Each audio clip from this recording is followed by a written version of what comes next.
జై జై సాయి రామ్ సాయి రామ్ సాయి రామ్, జై జై సాయి రామ్ సాయి రామ్ సాయి రామ్, జై జై సాయి రామ్,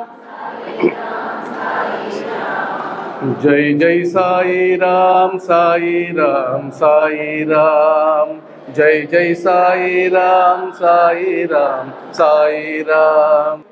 పటానికి నాకు తేడా లేదు, పటంలో నేనున్నాను. శిలకు నాకు తేడా లేదు, శిలలో నేనున్నాను. విగ్రహంలోనే కాదు, నీ హృదయంలో ఉన్నాను, మీ ఇంట్లో ఉన్నాను, అంతటా వ్యాపించి ఉన్నాను అన్నారు కదా. మరి అంతటా వ్యాపించి ఉన్న బాబావారు ఇప్పుడు మన హృదయంలో కూడా ఉన్నారు కాబట్టి, మన సమక్షంలో మూర్తిగా ఉన్నారు కాబట్టి, ఆయన ఎదురుగా సజీవంగా వచ్చి మన ఎదురుగా కూర్చుంటే ఎంత క్రమశిక్షణతో ఉంటామో అంత క్రమశిక్షణతో మనం ఉండగలిగితే అప్పుడు మనం చెప్పే మాటకి విలువ ఉంటుంది. మనస వాచ కర్మణ అంటుంది కదా సిద్ధాంతం. కాబట్టి మనసులో ఏముంది, బాబా నువ్వు ఇక్కడ ఉన్నావు. మాట్లాడేటప్పుడు ఏమంటున్నావు, బాబా నువ్వు అంతటా ఉన్నావు. కాబట్టి ఎదురుగా వచ్చి దండం పెడుతున్నామా లేదా, ఆయనకు మధ్యాహ్నం ప్రసాదం పెడుతున్నామా లేదా అంటే అర్థం ఏంటి, ఉన్నాడు అక్కడ.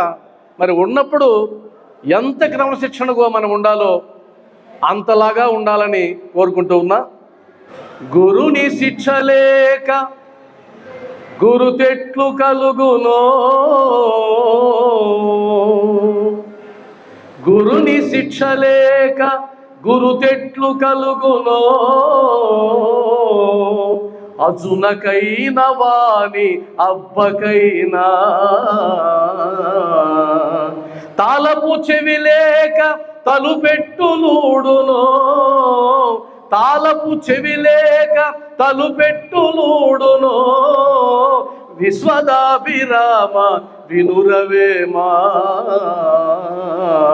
విశ్వదాభిరామ వినురవేమా.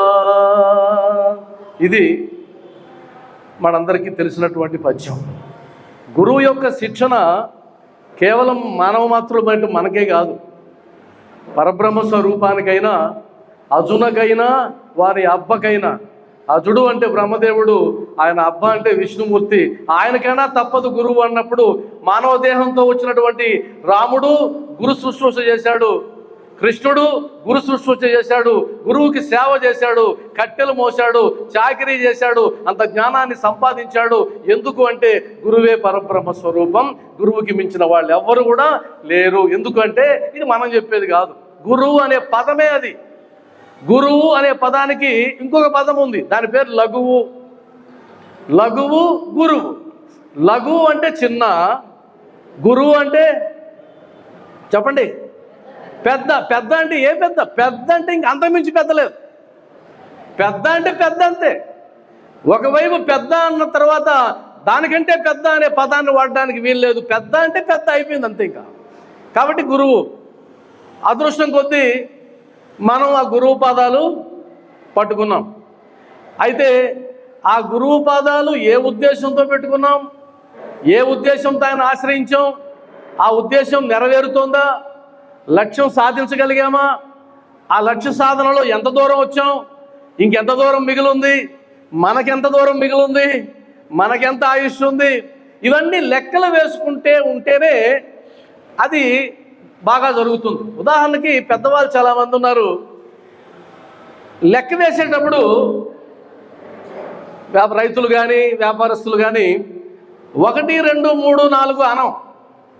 మొట్టమొదటి ఒక పదం వాడతాం, ఏంటది, కొద్ది గట్టిగా, ఆ లాభం పొందామా లేదా. సాయి బంధువులారా, ఈరోజు బాబావారు నాకు ఇచ్చినటువంటి టాపిక్ ఏంటంటే సాయి భక్తుల లక్షణాలు. ఇది నాకు ఇచ్చిన టాపిక్. మరి సాయి భక్తుల లక్షణాలకి ముందు ఒక 2-3 విషయాలు మాట్లాడదాం. అవేంటంటే అసలు భక్తి అంటే ఏంటి, ముఖ్యం కదా అది. మనం అంటుంటాం మేము భక్తులం అండి. ఆహా, ఎవరిచ్చారు సర్టిఫికేట్? కోర్స్ ఏం లేదు కదా. అయ్యా నీకు నేను డాక్టర్నండి, సర్టిఫికేట్ ఉంది. నేను లాయర్నండి, కోర్సు ఉంది, సర్టిఫికేట్ ఉంది. అవునా కదా. మరి నేను భక్తుడినండి, కోర్సు ఉంది.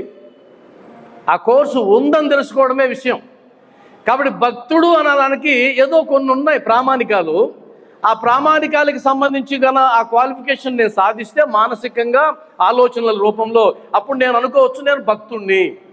కాబట్టి భక్తుడు అంటే ముందు భక్తి అంటే తెలుసుకోవాలి. భక్తి అంటే నాకు తెలిసినంత వరకు మీకు వివరించడానికి ప్రయత్నం చేస్తా. మన ఆధ్యాత్మిక వాంగ్మయం ఏం చెప్తుందో వాటిని ఆధారం చేసుకొని, ఉదాహరణకి ఈ భూమి మీద 84 లక్షల రకాల జీవరాశులు ఉన్నాయని చెప్తారు. ఎవరైనా లెక్క పెట్టారండి అని అడగొద్దు, కొన్ని మనం ప్రశ్నించకూడదు. కాబట్టి శాస్త్రం చెప్పింది 84 లక్షల రకాల జీవరాశులు ఉన్నాయి. ఆ 84 లక్షల రకాల జీవరాశుల్లో మనం కూడా ఒక జీవి, మనం కూడా ఒక పశువు, కాబట్టే మనకి అధిపతి పశుపతి అయినాడు. పశుపతి ఎవరు? పరమేశ్వరుడు. కాబట్టి ఈశ్వరుడు పశుపతి ఎందుకైనాడు అంటే మనం అందరం పశువులు కాబట్టి. కాకపోతే మనం కాస్త తెలివైన పశువులు, తెలివైన జంతువులు. కాబట్టి ఈ 84 లక్షల జీవరాశులు మీరు పరిశీలించినట్లయితే కంటికి కనిపించేవి కొన్ని, కంటికి కనిపించినవి కొన్ని ఉన్నాయి కదా. మరి వీటిని పరిశీలించినట్లయితే ఎక్కడి కూడా ఆ జీవరాశులు గుంపుగా చేరి, సమూహాలుగా చేరి మనం దేవాలయం నిర్మించుకోవాలి, మనకు ఒక మూర్తి కావాలి, కాబట్టి చేమలన్నీ కలిసి చేమదేవుణ్ణి, కాకులన్నీ కలిసి కాకు దేవుణ్ణి ఎక్కడ లేరు. కాబట్టి 84 లక్షల జీవరాశుల్లో మనిషికి మాత్రమే ఈ కాన్సెప్ట్ ఉంది, భక్తి, భక్తుడు, భగవంతుడు. నిజమా కాదా? అంటే అందుకనే అన్నారు మానవ జన్మ దుర్లభం, దొరికింది మనకు అదృష్టవశాత్తు. అంటే అర్థం ఏంటి?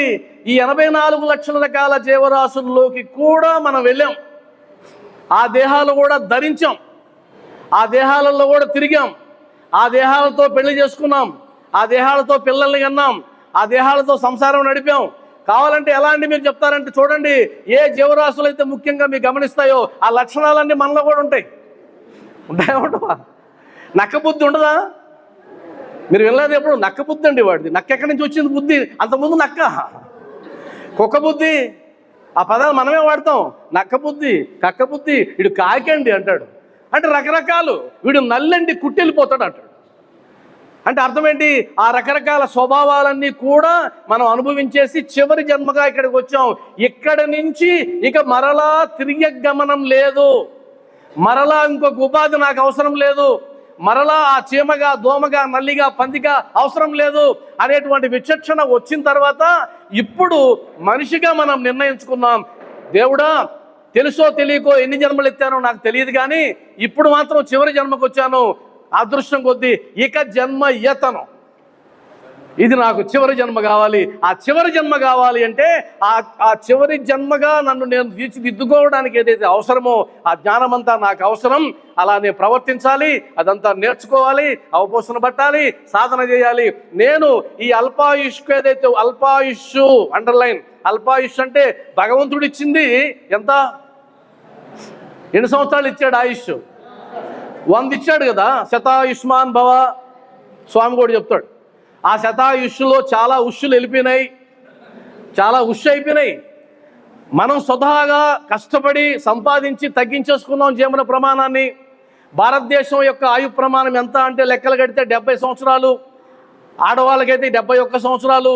అంటే 30 ఏళ్ళ ఆయుష్ని స్వయంకృతాపరాధంగా మనమే తీసేసుకున్నాం.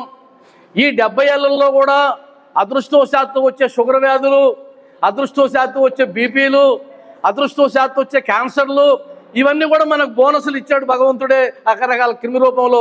అప్పుడప్పుడు బంపర్ ఆఫర్ ఇస్తాడు, కరోనా లాంటివి వచ్చి. కరోనా బంపర్ ఆఫర్ కదా అది.